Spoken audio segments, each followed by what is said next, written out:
लखनऊ में यूपी के मुख्यमंत्री योगी आदित्यनाथ बीजेपी विधायक की तरफ से कराई गई रामकथा में पहुंचे। वहां पर रामायण काल के राक्षसों की तुलना लव जिहाद से लेकर लैंड जिहाद तक करते नजर आए। कहते हैं कि खर, दूषण, मारीच जैसे राक्षस लैंड जिहाद करते थे और सीता के हरण और फिर रावण वध को लव जिहाद के अंत का आदर्श मॉडल मुख्यमंत्री योगी आदित्यनाथ ने बताया।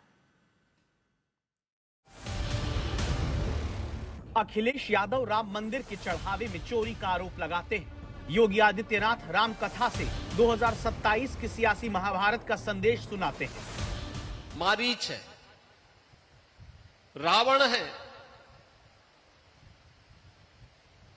उच्च कुल में और श्रेष्ठ व्यवस्था में जन्म लेते हैं, लेकिन पशुवत मारे जाते हैं क्योंकि राम के साथ द्रोह करते हैं।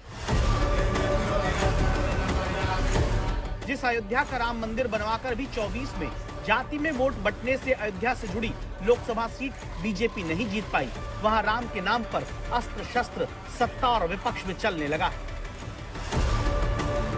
पहले अखिलेश यादव ने आरोप लगाया, लिखा राम मंदिर के चढ़ावे की करोड़ों की रकम गायब पाई गई। राम मंदिर ट्रस्ट ने इन आरोपों को खारिज किया।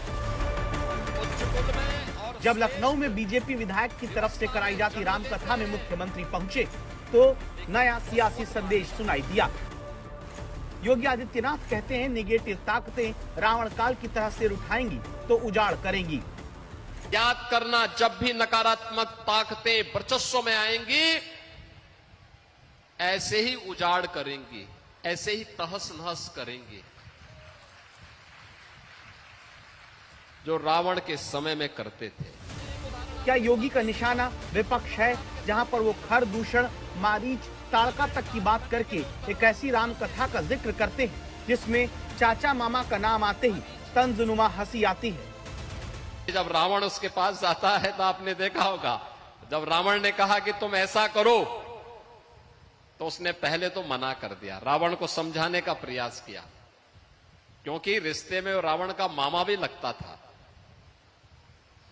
यही होता है, ये चाचा और मामा जब किसी व्यवस्था में पड़ते हैं ना तो हमेशा उसको कुसंग की तरफ ही लेके जाते हैं, उस सन्मार्ग की तरफ नहीं ले जाते हैं। आपने देखा होगा, शकुनी दुर्योधन के पाले पड़ा तो महाभारत करवा दिया। इसके बाद जब उत्तर प्रदेश में लव जिहाद के कई मामले सामने आ रहे हैं, जब दावा हो रहा है कि हिंदू लड़कियों ही नहीं हिंदू लड़के तक को लव जिहाद में फंसाया जा रहा है, तब मुख्यमंत्री योगी लव जिहाद के खिलाफ श्री राम से सीख लेने को कहते हैं। माता जानकी का अपहरण रावण ने किया, मर्यादा पुरुषोत्तम भगवान श्री राम ने इसके लिए अपने स्तर पर पूरा यत्न किया। उत्तर और दक्षिण भारत को जोड़ा। नारी गरिमा की रक्षा कैसे करनी है इसका उदाहरण है। याद करना, लव जिहाद की घटनाओं को रोकने के लिए एक आदर्श उदाहरण आप सबके सामने हो सकता है।